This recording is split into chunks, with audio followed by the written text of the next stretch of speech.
अस्सलाम वालेकुम, नमस्कार, सत श्री अकाल, जय हिंद मेरे साथियों। मेरा नाम है सैयद जरीन और मैं एक सोशल एक्टिविस्ट हूँ। इस वक्त मिल्लत टाइम के हवाले से मैं अपनी एक राय आपके सामने पेश करना चाहती हूँ। पिछले 2-3 दिनों में आपने देखा होगा कि जो इंडियन ट्विटर हैंडल है, इसकी जो शक्ल सूरत है वो खासा बदल गई है। वजह है कि जब से कोविड-19 के बाद जो एक इस्लामोफोबिया, जो एक मुस्लिम विरोधी सोच जो हमारे देश में पनप गई और वो ट्विटर के जरिए नजर आने लगी, तो कुछ अरब पृष्ठभूमि के जो देश हैं, जो वहाँ के इंटेलेक्चुअल लोग हैं, चाहे वो मीडिया कर्मी हो, चाहे वो रॉयल फैमिली हो, चाहे वो वकील हो, चाहे वो समाज सेवी हो, तो उन्होंने उस ट्वीट पर अपनी प्रतिक्रिया देना शुरू कर दी है।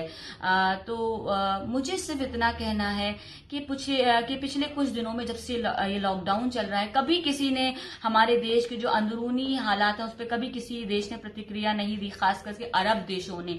लेकिन इधर जो ये इस्लामोफोबिया कुछ ज्यादा ही जो फैल गया, इसकी वजह है कि ऐसे देशों ने हमारे देश में कि जो निजी जो हमारी समस्याएं हैं उसमें मुदाखलत करना शुरू कर दी है। कभी आपने सोचा है कि इसका जिम्मेदार कौन है? इसका जिम्मेदार हमारी मीडिया है, कट्टरपंथी सोच के लोग हैं। इसकी जिम्मेदार हमारी सरकार है कि 1 महीना होने वाला है तकरीबन, लगातार वही क्या क्या दिखा रहे हैं, वो क्या एक कम्युनल वायलेंस की शक्ल उन्होंने देश के अंदर पैदा कर दी है। इसमें एक मुस्लिम विरोधी उन्होंने धारा को पैदा कर दिया है। हमें किसी की जरूरत नहीं है अपने आंतरिक जो है मामलों में। हमारा जो देश था, इसकी क्या विशेषता थी? हमारा जो जमहूरियत थी, जो हमारा सेक्युलरिज्म था, यही तो एक मिसाल थी पूरी दुनिया में। इसकी छवि को, इसकी शक्ल को डैमेज करा है यहाँ की मीडिया ने, यहाँ कट्टरपंथी सोच के लोगों ने।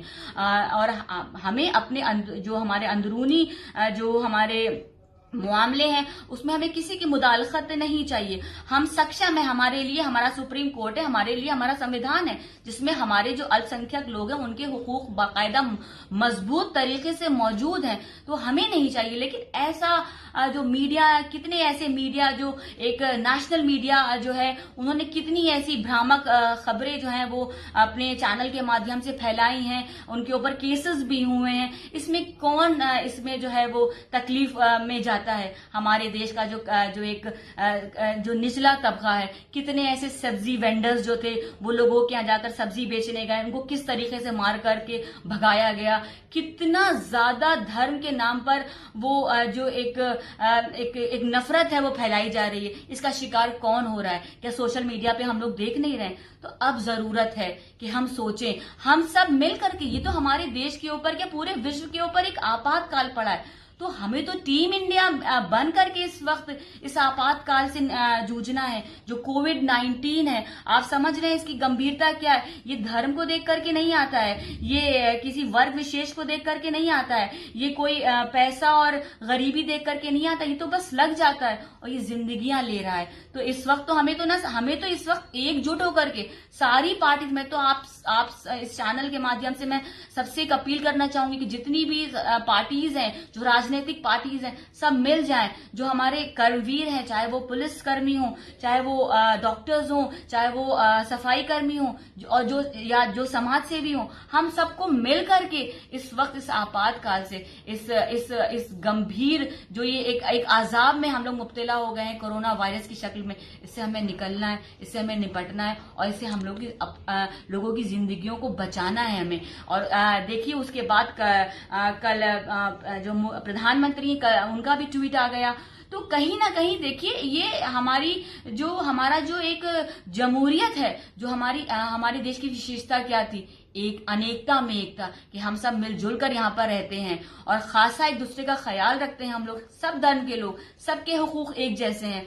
तो क्यों ये कम्युनल वायलेंस फैलाया जा रहा है? क्यों ये इस्लामोफोबिया फैलाया जा रहा है कि हमारे देश में, हमारे देश का जो मुसलमान है वो सुरक्षित नहीं? हम बिल्कुल सुरक्षित हैं और अल्हम्दुलिल्लाह हम लोग इंशाअल्लाह ताला में जरूर आगे भी हम लोग मिलजुल करके रहेंगे। जो लोग हमको अलग करना चाह रहे हैं, जो हमारे देश की छवि खराब खराब करना चाह रहे हैं। तो मेरी उनसे गुजारिश है कि कम से कम इस वक्त तो छोड़ दें हमारे देशवासियों को। और ये लॉकडाउन है, ये जरूरत है कि हम बैठ करके अपने घरों में सोचें कि हम अपने देश की जो एकता है, जो हमारे देश की शांति व्यवस्था है, वो हम कहां पर लेकर के जा रहे हैं।